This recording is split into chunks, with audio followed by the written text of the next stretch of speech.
하나님의 말씀 출애굽기 20장입니다. 구약 112쪽 출애굽기 20장 1절부터 17절까지 우리 한 절씩 교독하시겠습니다. 하나님이 이 모든 말씀으로 말씀하여 이르시되 나는 너를 애굽 땅 종되었던 집에서 인도하여 낸 내 하나님 여호와니라. 너는 나 외에는 다른 신들을 내게 두지 말라. 너를 위하여 새긴 우상을 만들지 말고 또 위로 하늘에 있는 것이나 아래로 땅에 있는 것이나 땅 아래 물속에 있는 것에 어떤 형상도 만들지 말며 그것들에게 절하지 말며 그것들을 섬기지 말라. 나 내 하나님 여호와는 질투하는 하나님인즉 나를 미워하는 자의 죄를 갚되 아버지로부터 아들에게로 3, 4대까지 이르게 하거니와 나를 사랑하고 내 계명을 지키는 자에게는 천대까지 은혜를 베푸느니라. 너는 내 하나님 여호와의 이름을 망령되게 부르지 말라. 여호와는 그의 이름을 망령되게 부르는 자를 죄 없다 하지 아니하리라. 안식일을 기억하여 거룩하게 지키라. 엿새 동안은 힘써 네 모든 일을 행할 것이나 일곱째 날은 내 하나님 여호와의 안식일인즉 너나 내 아들이나 내 딸이나 내 남종이나 내 여종이나 내 가축이나 내 문 안에 머무는 객이라도 아무 일도 하지 말라. 이는 엿새 동안에 나 여호와가 하늘과 땅과 바다와 그 가운데 모든 것을 만들고 일곱째 날에 쉬었음이라. 그러므로 나 여호와가 안식일을 복되게 하여 그 날을 거룩하게 하였느니라. 내 부모를 공경하라. 그리하면 내 하나님 여호와가 내게 준 땅에서 내 생명이 길리라. 살인하지 말라. 간음하지 말라. 도둑질하지 말라. 내 이웃에 대하여 거짓 증거하지 말라. 함께 읽습니다. 내 이웃의 집을 탐내지 말라. 내 이웃의 아내나 그의 남종이나 그의 여종이나 그의 소나 그의 낙이나 물은 내 이웃의 소유를 탐내지 말라. 아멘. 양옆으로 한번 인사하겠습니다. 저의 옆에 앉아주셔서 감사합니다. 네, 감사합니다. 네. 자, 우리 제목을 같이 한번 읽겠습니다. 십계명은 하나님의 사랑입니다. 아멘. 안 읽으신 분이 몇 분 계신 것 같아요. 한 번 더 하겠습니다. 시작. 하나님의 사랑입니다. 아멘. 우리가 살아가면서 우리 인생 걸음걸음 가운데 세 가지 질문에 분명한 대답을 해야 됩니다. 미루면 안 됩니다. 첫 번째 질문은 무엇을 믿는가? 삶의 방향이고 믿음의 대상입니다. 누군가 사람들은 다 뭔가를 믿고 있습니다. 돌도 믿고요, 태양도 믿고 뭔가를 섬기고 믿고 살아갑니다. 그런데 우리는 그런 사람들이 걸어가는 그 삶의 방향과는 전혀 다른 방향으로 살아갑니다. 우리는 누구를 믿습니까? 천지 우주 만물을 창조하신 창조주 하나님을 믿습니다. 조금 전에 우리가 신앙 고백했지 않습니까? 우리는 주 예수 그리스도를 나의 구원주로 믿습니다. 그리고 성령의 내주하심을 믿고 우리가 하나님의 자녀임을 믿고 우리가 천국 갈 것을 믿습니다 라고 우리가 고백을 했습니다. 두 번째 질문은 무엇을 소망하며 살아가는가? 이 질문에 대한 분명한 답을 해야 된다는 것입니다. 우리는 주님의 재림을 소망하고 있죠. 그리고 우리가 장차 죽더라도 육체의 부활이 있을 것이다 라고 소망하면서 살아가고 있습니다. 뿐만 아니라 우리의 사랑하는 가족들, 우리의 친구들 다 천국 가기를 소망하고 있는 것이죠. 세 번째 질문이 바로 오늘 말씀에 해당하는 질문인데, 그렇다면 우리는 이 땅 가운데 어떻게 살아가야 할 것인가에 대한 질문입니다. 정답은 이미 우리가 다 알고 있습니다. 한번 따라할까요? 사랑하며 살아가야 합니다. 사랑하며. 저도 인생을 그렇게 오래 산 건 아니지만 사랑을 한다는 것이 쉽지는 않은 것 같습니다. 사랑을 날마다 배워가는 중에 있는 것이죠. 사랑을 배우고 또 배우고 또 행하고 배우고 행하고. 오늘 이렇게 우리가 예배 자리에 나온 이유도 사랑을 배우기 위해서입니다. 사람들은 이런 사랑 저런 사랑 많은 노래를 부르고 그렇게 사랑을 외쳐대고 그렇게 합니다. 그런데 그런 사랑이 아니라 하나님이 원하시는 사랑은 하나님께서 우리에게 보여주신 사랑입니다. 아가페 사랑이요. 그 사랑이 바로 하나님의 은혜로 우리에게 주신 그 사랑이기 때문에 우리도 날마다 사랑하며 살아가야 된다라는 것입니다. 이 사랑은 어디에 기록이 되어 있습니까? 사랑이 뭔지 모르겠습니다 라고 생각하시는 분들은 성경을 안 읽어서 그렇습니다. 성경을 제발 읽으시기 바랍니다. 우리 옆에 분들에게 한번 이렇게 말합시다. 성경을 똑바로 잘 읽어봅시다.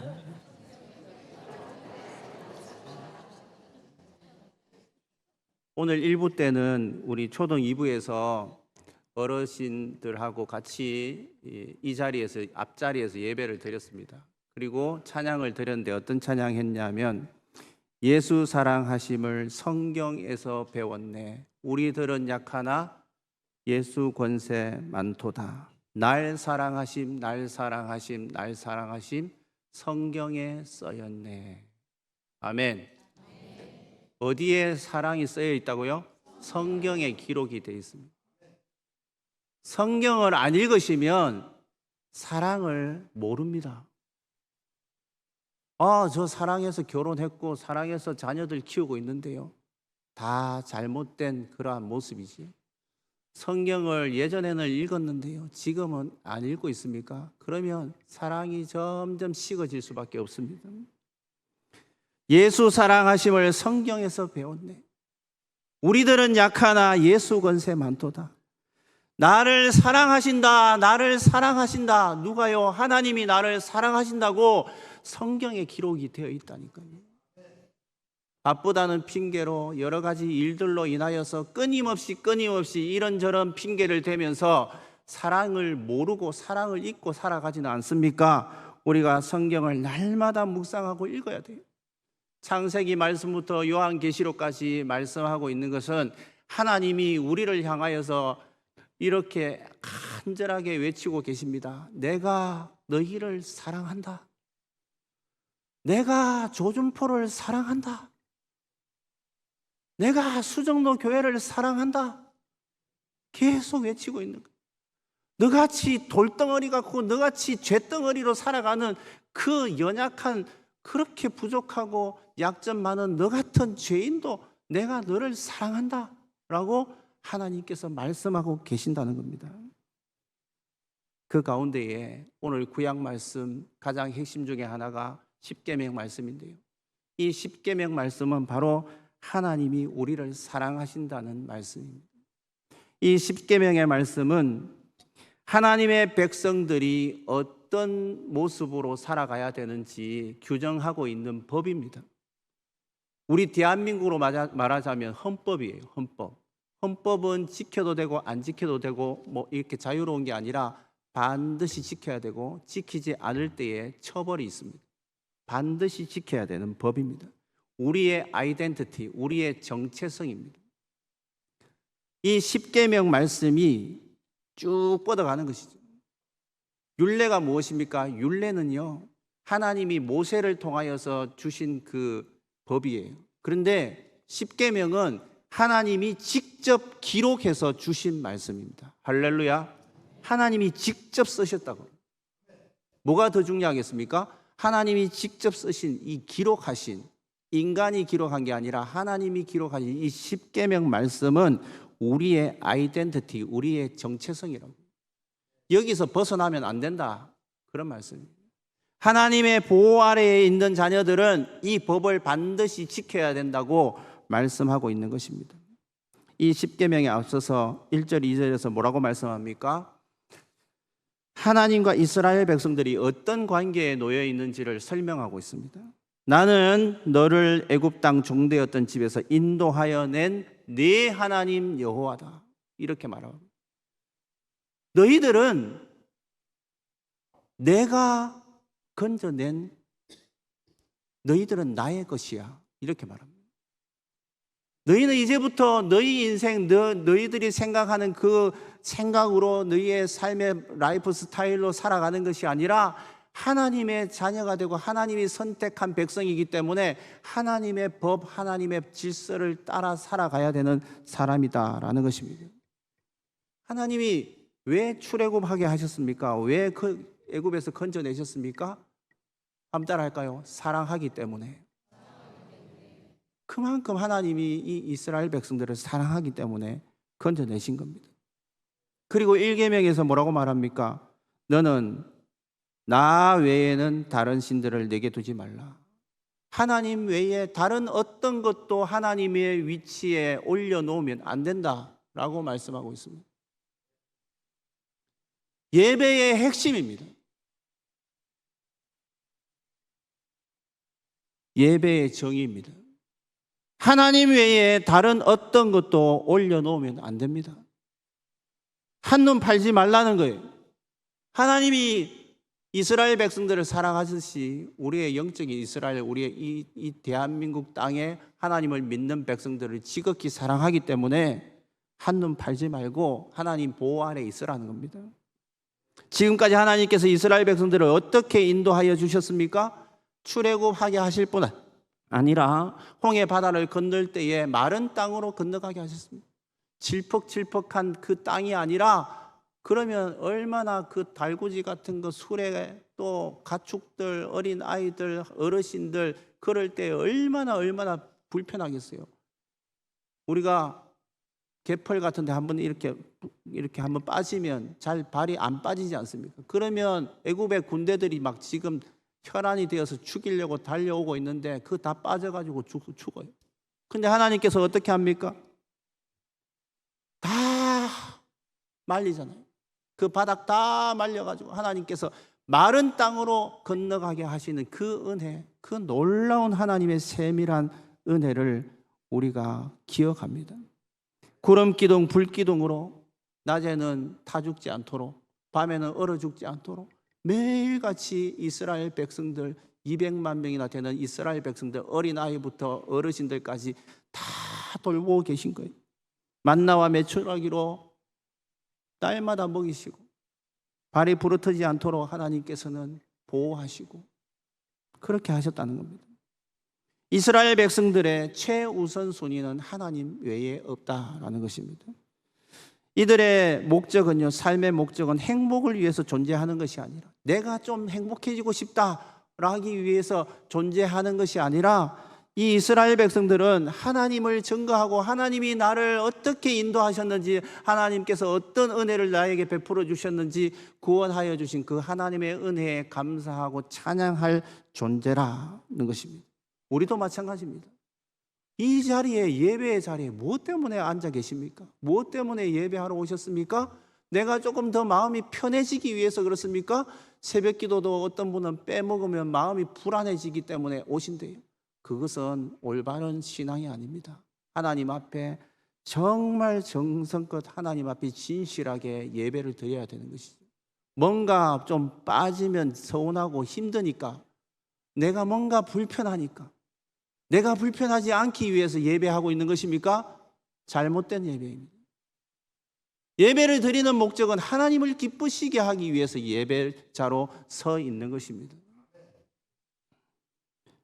첫 번째 계명의 핵심은 바른 예배의 원칙입니다. 바른 예배의 대상이 누군가? 바로 하나님이시라는 것입니다. 하나님 외에 어떤 존재도 하나님 위치에 올려놓지 말라는 것입니다. 우리가 10계명을 쭉 짧은 시간이지만 다 한번 살펴볼 것인데요. 10계명의 공통점이 있습니다. 그 공통점은 바로 자기중심적인 그 죄의 자리에서 벗어나서 하나님 중심으로 예배자로 서라는 것입니다. 하나님을 사랑하라는 것이죠. 예배의 핵심은 하나님을 사랑한다는 표현입니다. 하나님을 사랑합니다. 하나님을 사랑한다는 것은 하나님을 바라보는 거예요. 진정으로 사랑한다는 것은 하나님을 똑바로 바라보는 거예요. 다른 거 한눈 팔지 않고. 피조물을 하나님의 자리로 끌어올려 놓으면 안 됩니다. 오늘날 종교다원주의, 혼합주의, 물질, 명예, 권력, 쾌락, 이념, 이데올로기, 사람들, 얼마나 사람들을 절대시하는 그런 나라들이 있잖아요. 저 북한에도 있고요. 다 하나님 앞에 큰 죄를 범하고 있는 것입니다. 어떤 피조물도 하나님의 자리에 위치에 올려놓으면 안 됩니다. 우리 자신이 우상이 되면 안 된다는 거예요. 내가 편안해지기 위해서 내가 살면 안 된다는 거예요. 하나님 중심으로 하나님을 기쁘시게 하기 위해서 나는 오늘도 존재하고 있는 것입니다. 할렐루야. 날마다 나는 행복해지고 싶다. 나는 조금 뭔가 편안해지고 싶다. 다 자기 중심적인 생각을 살아가고 있지 않습니까? 그 예배자로서 완전히 빵점입니다. 두 번째 계명요. 예배의 방법입니다. 어떻게 하나님을 예배해야 될까? 어떻게 예배해야 될까? 어떻게 우상을 섬기지 않는 삶을 살아가야 될까? 우리가 끝까지 움켜쥐고 싶은 거 있잖아요. 물질과 명예와 자랑할 것들, 내가 소유하고 있는 집이라든지 음식이라든지 포기하고 싶지 않은 많은 것들을 움켜쥐고 있잖아요. 근데 마지막에 주님 앞에 설 때에 이거 다 내려놓고 가야 됩니다. 끝까지 내가 움켜쥐고 놓고 싶지 않은 것, 자녀들까지요. 이게 우상이 되면 안 된다는 것입니다. 예배자로서요. 우상이 무엇입니까? 피조물이 하나님보다 우리에게 더 소중하게 여겨질 때 그게 우상이에요. 여러분에게도 우상이 있습니다. 그 우상을 계속 제거해야 돼요. 하나님 중심으로 내 삶의 중심이 이동을 해야 돼요. 바뀌어야 됩니다. 어떤 형상물도 하나님을 피조물의 위치까지 끌어내리면 안 됩니다. 형상화하면 안 된다는 겁니다. 하나님의 임재를 상징하고 있는 조형물 우상시하면 안 됩니다. 우상시하면 안 돼요. 세 번째 계명은 하나님의 이름입니다. 하나님의 이름을 망령되이 부르지 말라, 일컫지 말라라고 말합니다. 망령되다는 것은 무의미하다는 거예요. 공허하다는 것입니다. 경망스럽다는 것입니다. 입술로만 찬양하는 것은 하나님의 이름을 먹칠하는 겁니다. 말로만 감사하고 찬양하고 예배하고 있는 것을 멈추라는 것입니다. 마음과 힘과 뜻을 다하여서 하나님을 진정으로 예배를 드리라는 것입니다. 예배의 태도에 대한 내용이죠. 사실 여기에 대해서는 1시간 이상 할 말이 많습니다. 그런데 몇 가지만 말씀드리겠습니다. 습관적으로 예배 시간에 휴대폰 소리 나는 거 이제 그렇게 하면 안 됩니다. 끊임없이 소리가 나잖아요. 준비를 안 했다는 겁니다. 예물을 드린다고 하면서 와가지고 급하게 막 10,000원짜리 집어넣어가지고 하지 마시기 바랍니다. 미리 준비해서 하나님 앞에 예물을 드리시기 바랍니다. 슬리퍼 신고 오지 마시고 음료수 들고 영화관 가듯이 뒤에 앉아서 그렇게 허리 제끼고 이렇게 예배 드린다고 앉아 있지 마시기 바랍니다. 예배가 아닙니다. 약속 시간, 대통령 앞에 갈 때도 얼마나 철저하게 약속 시간 어기면 큰일 납니다. 못 들어갑니다. 어찌 살아계신 하나님 앞에 습관적으로 늦는 습관, 이거 이제 더 이상 하면 안 됩니다. 하나님 앞에 예배자로 그렇게 설 수 없어요. 예배 시간마다 내가 편안해지기 위해서 더우니까 부채질하는 거 하지 마십시오. 예배에 대단히 방해가 되고 설교자에게 아주 심각한 방해가 됩니다. 다리 벌리고 앉아있지 마시고 다리 꼬지도 마시고 구경꾼처럼 앉아있지 마십시오. 우리는 하나님 앞에 예배 드리는 것이지 사람을 보고 예배 드리는 것이 아닙니다. 우리 눈에 보이지 않지만 살아계신 하나님께서는 이 예배를 지켜보고 계십니다.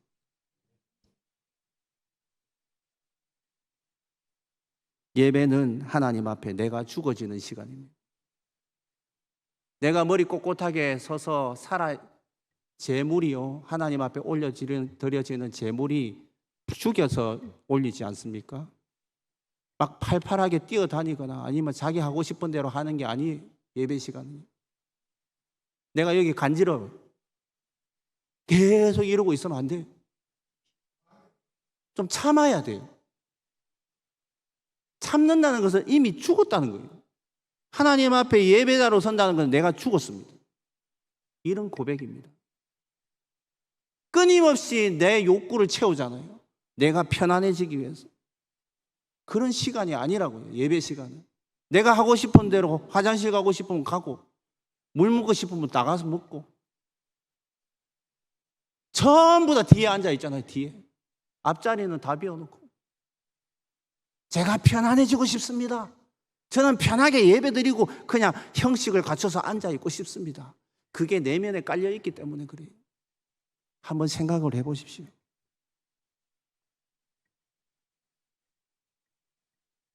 나의 중심을 옮겨야 됩니다. 내 이기적인 중심에서 하나님 중심으로 예배자로 서 있는지 우리 자신들을 한번 돌아봐야 된다는 것입니다. 네 번째 계명은 안식일을 기억하여.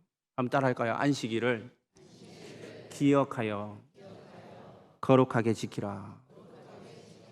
기억을 못하니까 거룩하게 못 지키는 거예요. 이 날이 얼마나 중요한 날인지 하나님의 말씀을 기억을 못해요. 주일 되면 약속 다 잡아놓고요. 다 자기 편의대로 시간 다 조정해놓고요. 그게 무슨 예배입니까? 하나님 중심으로 예배 드려야 되죠. 내 중심으로 예배를 드린다고 형식적으로 갖춰놓고는 내 중심이 저쪽에 이동을 해 있잖아요. 그것은 바른 예배가 아니라는 것이죠. 하나님 앞에 정결하게, 하나님 앞에 정결하게 말씀을 기억하고. 이 시간이 중요합니다. 시간. 이 네 번째 계명의 핵심은 시간, 기회, 이것은 하나님의 것이다. 한번 따라합니다. 시간은 내 것이 아니고 하나님의 것입니다. 그 말씀을 네 번째 계명에서 하고 있는 겁니다. 대부분 착각하고 있습니다. 일주일 168시간, 하루 1440분, 이거 전부 다 내 거다. 욕심에 매일같이 다 내 거다. 내가 오늘 마음대로 해야지.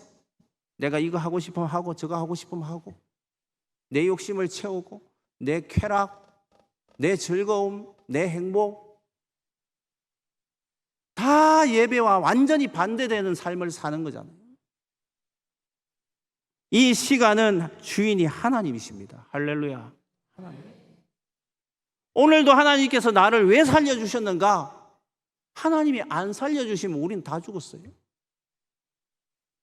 시간의 주인은 하나님이십니다. 내 생애의 모든 중심은 하나님 중심으로 살아가야 된다. 그 말씀을 하고 있는 것입니다. 여기 네 번째 계명은 대단히 길게 기록이 되어 있습니다.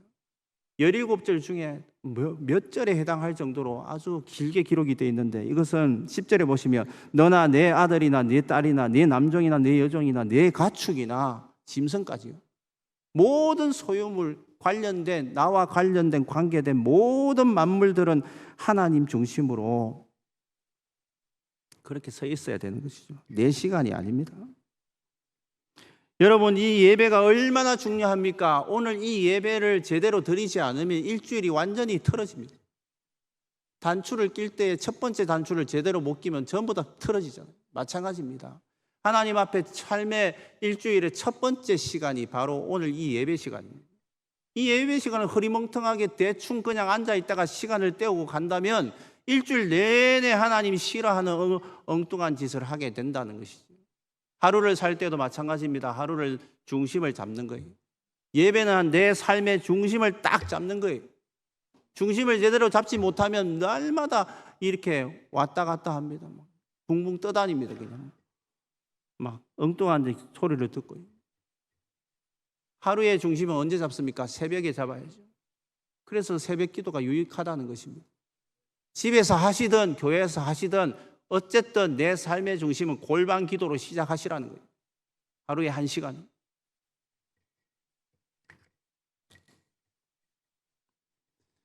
고린도전서 10장 31절에 보면 먹든지 마시든지 무엇을 하든지 하나님의 영광을 위해서 하라라고 말씀하고 있습니다.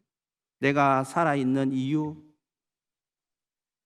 내가 건강한 이유, 내가 볼 수 있는 이유, 내가 들을 수 있는 거, 이 모든 것들은 하나님이 나에게 은혜로 허락하셨기 때문에 가능한 것이죠. 시간의 주인은 하나님이십니다. 하나님이 시간의 주권자이십니다. 내일은 하나님의 손에 달려 있는 거예요. 내가 아무리 많은 계획을 세우더라도 하나님이 나를 내일 살려주지 아니하시면 우리는 모든 계획이 깨끗하게 허사가 되는 것입니다. 우리는 한 치 앞도 알 수 없습니다. 하나님이 은혜를 베풀어 주지 아니하시면 우리는 어떤 것도 할 수 없습니다. 우리의 지체를 의의 무기로 하나님 앞에 올려드릴 수 있기를 바랍니다. 하루하루 하나님 중심으로 예배하고 말씀 듣고 기도하는 저와 여러분이 될 수 있기를 바랍니다. 우리 한번 따라하겠습니다. 예배가 살면 내가 살고, 가정이 살고, 교회가 살고, 나라와 민족이 살아납니다. 할렐루야. 저는 안 할게요. 한번 다시 하겠습니다. 시작.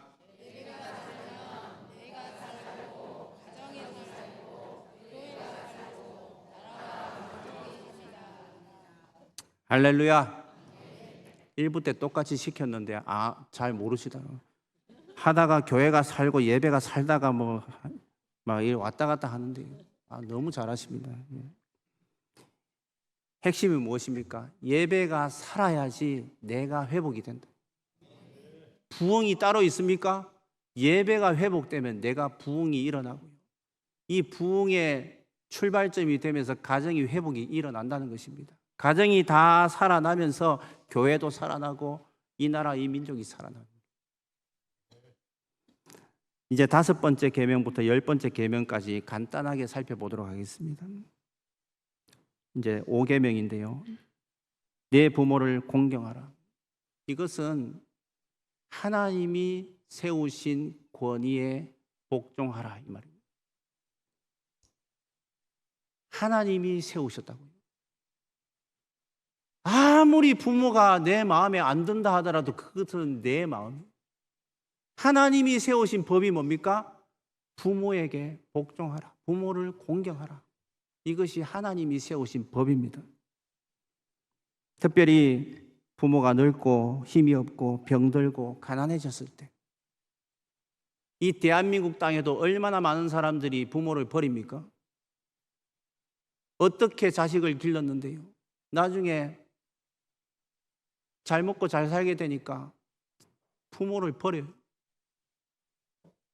병들었습니다. 늙었습니다. 힘이 없습니다. 가난해졌습니다. 그럴 때 더더욱 사랑으로 돌보고 끝까지 공경하는 저와 여러분이 될 수 있기를 바랍니다. 이것은 하나님의 어명입니다. 왕의 명령이라고요. 지키지 않으면 안 되는 명령입니다. 6계명은 살인하지 말라입니다. 생명과 인격을 존엄성을 말씀하고 있습니다. 모든 생명이 하나님 앞에 소중하다. 전부 다 하나님의 것이다. 우리는 자식을 자기의 소유라고 생각하는 분들이 있는데요. 아주 큰 착각입니다. 하나님의 것입니다. 우리가 병든 분이든 아니면 장애를 안고 있는 분이든 어떤 어르신이든 몸이 불편한 분이든 어린 아이들 아주 이렇게 성격적인 결함이 있는 어린 아이라 하더라도 어떤 존재라도 하나님 앞에서 내가 무시하거나 업신여겨서는 안 된다라고 말씀하고 있는 것입니다. 하나님의 것이기 때문에요. 우리가 무시하는 사람들이 있는데요. 우리는 온전합니까? 하나님 앞에 병들고 전부 다 장애를 안고 있잖아요. 성격적인 장애, 무슨 장애 다 하나님 앞에 부족한 사람들입니다. 깨어지기 쉬운 질그릇과 같은 존재입니다. 그렇기 때문에 하나님께서는 서로 사랑하라고 말씀하고 있습니다. 성경에서 말씀하고 있습니다. 죽게 하듯 하라고. 주님께 하듯이 남편을, 아내를, 자녀를 사랑하라. 그렇게 말씀하고 있는 것입니다. 내가 함부로 이 자녀라고 해서 함부로 손찌검을 하든지, 함부로 내가 분노를 표출하든지, 함부로 욕설을 하든지, 언어적인 폭력을 행사하든지 하면 안 된다는 것입니다. 왜 그렇습니까? 그것은 살인행위입니다. 그것은 정서적인 살인행위고요. 그것은 사회적인 그런 살인행위입니다. 자살과 낙태 안 됩니다. 하나님이 아주 싫어하시고 금하시는 행위입니다.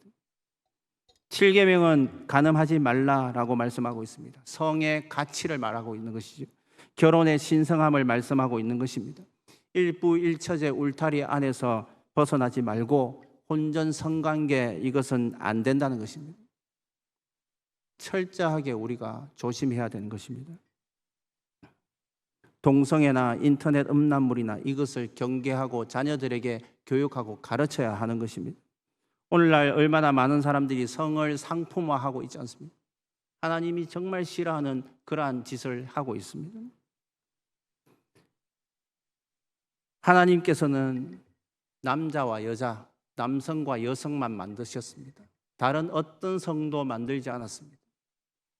그런데 일부 정신질환을 앓고 있는 사람들, 특별히 비정상적이고 왜곡된 생각을 가지고 있는 사람들이 인위적으로 만든 성이 있어요. 저도 잘 모를 정도로 아주 심각하게 여러 가지 성들을 얘기를 하고 있습니다. 전부 다 인간이 만들어낸, 인위적으로 만들어낸 성입니다. 하나님은 남자와 여자를 만드셨어요. 남성과 여성 두 가지 성을 만드셨습니다. 그 외에 다른 어떤 성도 존재할 수 없습니다. 그것을 주장하는 사람들은 하나님 앞에 어떤 벌을 받을지 저도 모르겠습니다. 그것은 아주 악질적인 그러한 짓이에요. 어찌 하나님 앞에, 창조주 하나님 앞에 감히 피조물이 대적하는 행위를 합니까?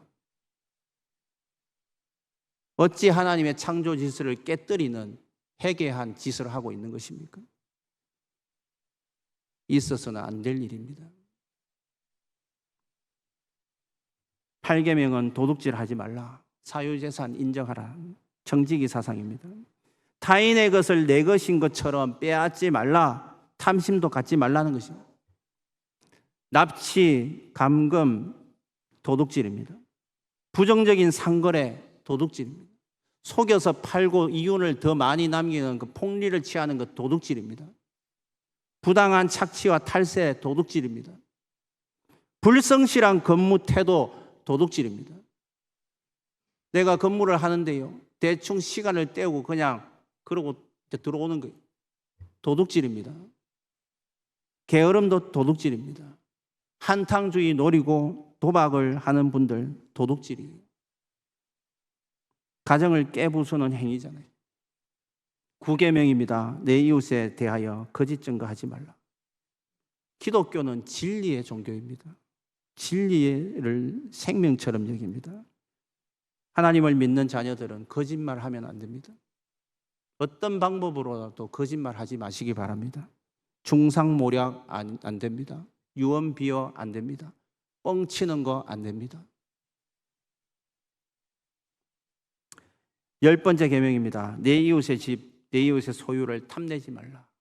자족하는 삶을 살아가라. 그런 말씀을 하고 있는 것이죠. 이제 말씀을 맺겠습니다. 10가지 계명 속에는 하나님의 사랑이 담겨 있습니다.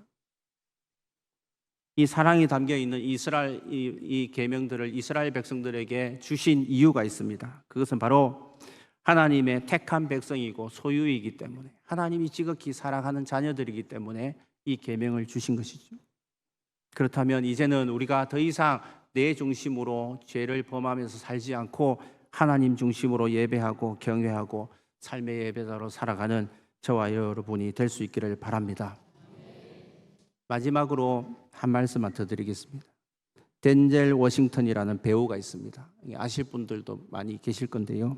아카데미상을 2번이나 수상한 그런 유명한 배우인데요. 이분이 고백을 했습니다. 신앙 고백이죠. 뭐라고 했느냐면 달라스 대학교 졸업식 연설할 때에 이런 말을 했습니다. Put God first. 어디 두다는 거냐. Put. 하나님을 최우선으로 첫 번째로 두라. 이런 말씀.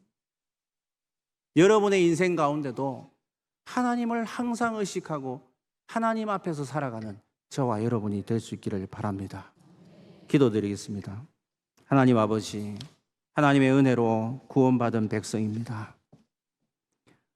하나님의 감동으로 기록된 하나님의 말씀, 이 말씀이 우리를 향하는 사랑의 핵심 메시지임을 기억하게 하여 주시고, 특별히 십계명을 통하여서 우리를 얼마나 하나님이 사랑하시는지, 또 우리가 어떻게 살아가야 할지 우리에게 삶의 지침을 우리에게 보여주심을 감사드립니다. 더 이상 자기 중심적으로 죄에 물들어 살지 않게 하여 주시고, 하나님 중심으로 사랑하며 하나님을 경외하며 삶의 예배자로 살아가게 하여 주시옵소서. 예수님의 이름으로 기도드리옵나이다. 아멘.